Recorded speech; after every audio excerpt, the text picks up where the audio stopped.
Some want the crown, but they won't bear their cross.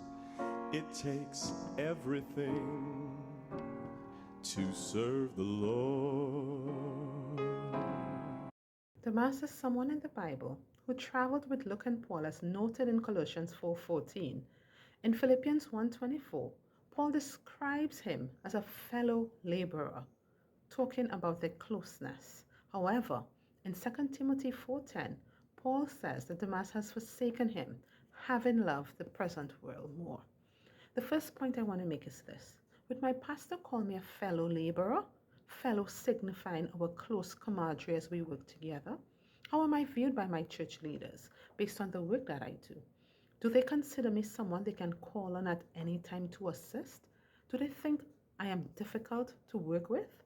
You might think it doesn't matter because you work for God, not for them. But the reality is that if God's appointed and anointed shepherds, our pastors and leaders, see us as half-hearted servants or unwilling members, or just someone that they cannot call on to assist, what does that really say about you as a child of God and a servant in the kingdom? Secondly, Demas seemed to have lost his way, even though he was clearly working with someone who was undoubtedly 1,000% committed to God. And it goes to show how important our own personal commitment to God is. We must ensure that we are working, serving God, and not just our church and our pastors. Sure, maybe we'll get tired sometimes and need a little break, but be careful that you don't get caught up in distractions. For sometimes all it takes is for you to stay home one time for you to get sidetracked. I urge you, don't be a half-hearted servant. Stay committed to the work that God has called you to do. Dear God, please help us to not get weary of doing good and serving you. Give us stick-to-itiveness and strengthen our relationship with you so that we may not stray from you and the service that you have called us for. Amen.